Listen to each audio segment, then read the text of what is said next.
Dans mon école en Inde, il y avait un garçon qui avait été amené par ses parents. Nous n'acceptions que les enfants de moins de 12 ans, mais il était beaucoup plus âgé. Je vous ai dit que je pourrais avoir une condition si j'étais prêt à être bon. J'ai eu une conversation sincère avec le garçon et lui avais dit que vous avez décidé de fumer, et vos parents ne veulent pas fumer. Vous les avez vaincus, mais vous n'avez pas pu vaincre votre propre malheur. Cela vous fait du mal. Ma flèche a atteint la cible, il a commencé à pleurer et a dit que mes parents vivaient en me frappant. Et j'ai continué, réfléchissez à ce que vous vous faites. Je l'accepterai, mais avec une condition, à part un détective, mais un ami, pendant que vous êtes prêt à corriger vos erreurs. Comptez sur moi. Mais si vous mentez, je ne vous ferai rien. Le mensonge détruit les amitiés. Alors ne me mens jamais. Après l'avoir accepté, je lui ai promis. Lorsque vous voulez fumer, je vous donnerai moi-même des cigarettes. Un jour, il est venu me voir et m'a dit « J'ai une volonté folle de fumeur ». Je lui ai donné de l'argent et le garçon pouvait à peine croire ce qu'il avait vu. Et babiller ? Rester avec lui. Il ne voulait pas de l'argent. Il a insisté pour qu'il soit sorti et est allé acheter les cigarettes, mais il a refusé. Et à la fin de ce câble de guerre, a-t-il déclaré. Peut-être que vous ne le croyez pas, mais j'ai perdu l'envie de fumer. Le résultat de l'enseignement et de la discipline était qu'il est finalement devenu un saint. J'ai éveillé votre conscience spirituelle.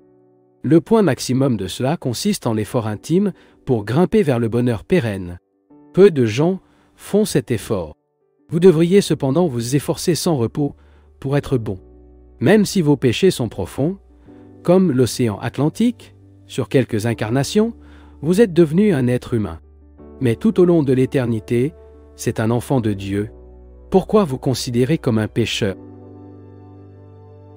Cela peut être correct plusieurs fois, au nom de l'humilité, tant qu'il se concentre sur la grandeur de Dieu et non son insignifiance devant lui. Mais insister sur négativité et limitation? Si vous voulez trouver quelque chose de précieux, enterré sous un glissement de terrain, ne pensera pas à cet objet tout en retirant la boue. Cependant, si vous ne faites attention qu'à la boue, vous pouvez oublier le véritable objectif de creuser et abandonner la tâche. Ne soyons pas trop sensibles, ni n'avez pas d'apitoiement sur soi. Cela augmente notre surface. Vous pourriez nourrir des plaintes contre quelque chose sans que personne ne sache ce que c'est. La meilleure chose à faire est de regarder à l'intérieur et de supprimer la cause de cette sensibilité. Beaucoup de gens pensent qu'ils devraient avoir pitié d'eux-mêmes et que l'auto-épité leur apportera un soulagement. Mais l'auto-exploit est une dépendance comme l'opium. Chaque fois qu'un toxicomane à l'opium prend de la drogue, il plonge plus profondément dans la dépendance. Soyez dur, comme acier, contre l'auto-épité. Si le feu de sensibilité pénètre dans votre cœur et que vous lui permettez d'y rester, ce feu dévorera les fibres de votre paix. Vous-même devez avoir la force de contrôler-le, sachant que la supersensibilité est un agent du diable, déterminé à détruire sa paix. Chaque fois que la sensibilité rend visite à votre cœur, il vous déconnecte du champ divin de la paix, ce qui pourrait sonner en vous si vous n'étiez pas si sensible. Lorsque la sensibilité se manifeste, essayez de maîtriser vos émotions et ne blâmez pas les autres. Assumez la responsabilité d'elles. C'est le seul moyen de le repousser. Celui qui est né avec un handicap doit courageusement résister à la tentation de se saouler sur l'auto-épité. Tempter vous-même, c'est diluer la capacité intérieure de gagner. Au contraire, il n'y a pas d'obstacle, juste des opportunités. Il ne blâme personne, pas même lui-même. Les plaintes et les accusations n'effacent pas ce qui a été fait. Ils confirment seulement votre dépendance à l'égard des circonstances sur lesquelles vous n'avez vraiment plus de contrôle. Cherchez Dieu dans le silence intérieur. Réconcile avec ce que c'est et ce qui doit être fait pour cela. Vous pouvez remodeler tout le karma, tant qu'il vit désormais pour la conscience de l'âme. La tristesse n'est pas menée avec tristesse, mais avec joie. Une certaine tristesse que nous pouvons accepter, mais il n'est pas nécessaire de leur permettre de rester avec nous pendant longtemps. Sinon, ils nous voleront la possession la plus riche de notre âme, qui est la bonheur permanent. Un complexe d'infériorité est aussi mauvais qu'une supériorité. Vous êtes en substance le Fils de Dieu, de sorte que cela n'a aucun sens si vous le trouvez inférieur ou supérieur. Le complexe d'infériorité et la supériorité retardent le progrès de l'âme. Vous devez sentir que Dieu est dans votre cœur, le guidant, et qu'il est votre plus grand amour, votre plus grand leader. Vous êtes le serviteur de tous et ne pouvez donc pas penser qu'il est supérieur à personne. Une fois que Dieu est vers l'intérieur, vous ne pouvez pas se juger inférieur. Le complexe d'infériorité est né du contact avec des personnes avec un esprit faible et la fragilité d'un subconscient inné. Le complexe de la supériorité provient d'un ego arrogant et de la conscience de la fausse fierté. Les deux existent dans l'imagination et ignorent la réalité. Ni l'un, ni l'autre n'appartiennent à l'âme vraie et toute puissante.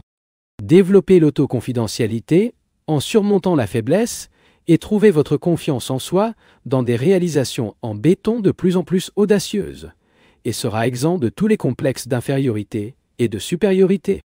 La peur est un poison mental lorsqu'il n'est pas utilisé comme antidote. Un stimulus pour inciter la personne à se calmer et à faire preuve de prudence.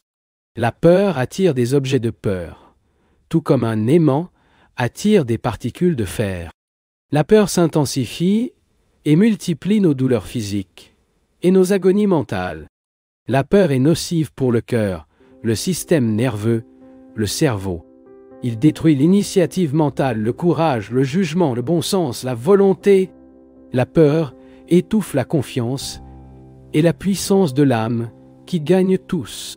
Lorsque quelque chose menace de vous faire du mal, n'étranglez pas vos pouvoirs mentaux créatifs avec peur. Utilisez-le comme une incitation à trouver des solutions pratiques contre le danger. Face à une menace, ne restez pas immobile. Faites quelque chose à ce sujet, en rassemblant calmement toute la puissance de votre volonté et de votre jugement. La peur de l'échec ou de la maladie se nourrit de pensées insistantes dans les possibilités défavorables, jusqu'à ce qu'ils soient enracinés dans le subconscient et, enfin, le superconscient. Les graines de la peur germent et remplissent l'esprit de plantes de peur, qui portent des fruits toxiques et effrayants. Si vous ne pouvez pas déloger la terrible peur de l'échec ou de la mauvaise santé, vous distrayez votre esprit en tournant l'attention vers des livres intéressants et engageants, ou même des divertissements inoffensifs. Après que l'esprit oublie ses peurs terrifiantes, il encourage à découvrir et à éliminer les causes de l'échec et la mauvaise santé dans le sol de votre vie quotidienne. N'ayez pas peur de la maladie ou de l'accident simplement parce que vous étiez une victime auparavant. Au contraire, ayez peur d'avoir peur, car cela créera une conscience de la maladie et de l'accident. Et si la peur est forte beaucoup, vous attirerez exactement ce que vous craignez le plus. Le succès survient lorsque nous obéissons aux lois divines et matérielles. Il est nécessaire de réussir, à la fois spirituel et matériel. Cela consiste à obtenir tout ce qui répond aux besoins de la vie. Gagner de l'argent doit être un acte pratiqué pour améliorer la société, le pays, le monde. Gagnez l'argent que vous pouvez si vous bénéficiez à votre communauté, à votre pays ou au monde. Mais ne le faites jamais contraire aux intérêts des autres.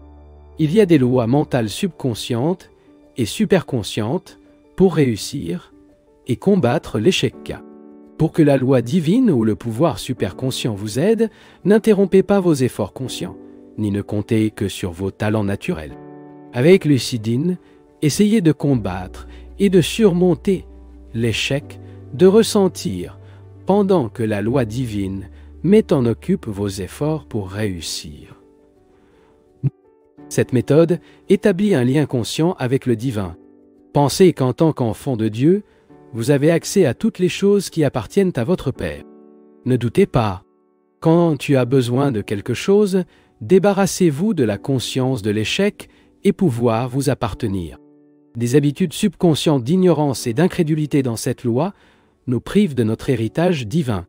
Ceux qui aspirent à utiliser les ressources d'approvisionnement divin doivent interdire cet état d'esprit erroné avec un effort persistant, saturé de confiance infinie. Lorsque des méthodes conscientes, subconscientes et réussies sont combinées, La victoire est certaine. Essayez à nouveau, peu importe combien de fois a été tenté en vain. Voici une déclaration de réussite matérielle. Tu es mon Père, mon succès et mon joie. Je suis votre Fils, le succès et la joie. Toute la richesse de ce monde, tous les biens de l'univers vous appartiennent. Je suis ton Fils. La richesse du monde et de l'univers m'appartient. M'appartient. Ah. M'appartient. M'appartient. J'ai vécu en cultivant des pensées de pauvreté, et à tort censé être pauvre. Et pauvre j'étais. Maintenant je suis à la maison, et ta conscience m'a rendu riche. M'a rendu riche. Je réussis, je suis riche. Tu es à moi, trésor. Je suis riche. Je suis riche. Vous êtes tout. Vous êtes tout. Tu es à moi. J'ai tout. J'ai tout. Je suis prospère. Je suis riche. J'ai tout. J'ai tout. J'ai tout comme vous. Comme vous l'avez fait. J'ai tout. Possédez tout. Tu es ma richesse. J'ai tout. Nous avons un succès spirituel lorsque nous nous lions volontairement à la conscience cosmique. Et préservons notre paix et notre équilibre même en présence des événements inévitables de la vie, comme la mort d'amis. Lorsque vous avez perdu un être cher à cause de la loi de la nature, elle n'est pas déprimée, mais Dieu merci pour avoir acquis le merveilleux privilège de vivre avec l'une de ses créatures bien-aimées. Le succès spirituel survient lorsque nous faisons face à tout avec la jovialité et le courage, reconnaissant que toute chose se dirige vers une destination supérieure. Il s'agit d'une déclaration de succès psychologique. Je suis courageux, je suis fort. L'arôme des pensées réussies m'entoure, m'enveloppe. Je suis retenu, je suis calme. Je suis affectueux, je suis adorable, je suis l'amour et la sympathie. Je suis charmant et attrayant. Tout me plaît. J'essuie les larmes et les craintes. Je n'ai pas d'ennemis, bien que certains pensent que ce sont mes ennemis. Je suis ami avec tout le monde. Je n'ai pas de mauvaises habitudes à manger, à m'habiller, à agir. Je suis libre. Je suis libre. Je vous invoque, ô attention, afin que vous ayez la concentration et la pratique dans les choses que je fais, les travaux que je fais. Je peux tout faire. Ce que je pense faire, ce que je pense faire. Dans l'église ou dans le temple, lors de la prière, mes pensées et mes radios surviennent contre moi et empêchent mon esprit de vous atteindre. Et empêcher mon esprit de vous atteindre. Cela m'apprend à récupérer mon esprit et mon cerveau, perdus dans la matière afin que vous puissiez vous donner dans la prière et l'extase, la méditation et la rêverie. Je veux te révérence, méditant au sommet de la montagne et en solitude. Je ressentirai votre énergie, coulant entre mes mains actives. Si je vous perdais, je vous rencontrerai en action. Témoignez toute votre foi en Dieu et ne doute jamais que votre pouvoir fonctionne pour vous, encourageant vos pensées, prières et croyances afin de vous fournir une force infinie, capable de le guérir et les autres. Reconnaissez qu'il est avec vous en tout et qu'il restera toujours à vos côtés. Lorsque je suis en bonne santé ou que je suis sage, faites-le avec vigoureuse pour interdire toutes les pensées négatives et défavorables et les disciples du subconscient qui peuvent chuchoter. Votre imbécile ne gagnera jamais. C'est un échec complet. La sagesse est impossible pour vous. Sachez que lorsque nous voulons une chose intensément, elle se matérialise à court terme. Ignorez l'heure à faire des déclarations. Lorsque vous les pratiquez, l'aspirant spirituel doit être infiniment patient. Croyez que c'est sain par nature lorsque vous voulez une bonne santé. Croyez qu'il est prospère par nature lorsqu'il désire la prospérité. Croyez qu'il est sage par nature lorsqu'il désire la sagesse. Ensuite, la sagesse, la prospérité et la santé se manifesteront à elles-mêmes. Changez le cours de vos pensées. Éliminez toutes les habitudes mentales négatives, les remplacer par des habitudes mentales saines et courageuses qui doivent être appliquées à la vie quotidienne par une confiance inébranlable. N'oubliez pas qu'une personne intelligente et résolue peut facilement remplacer une mauvaise habitude mentale par un bon clignotement. Je veux juste vouloir. Par conséquent, si vous avez une habitude mentale, physique ou spirituelle qui empêche vos progrès,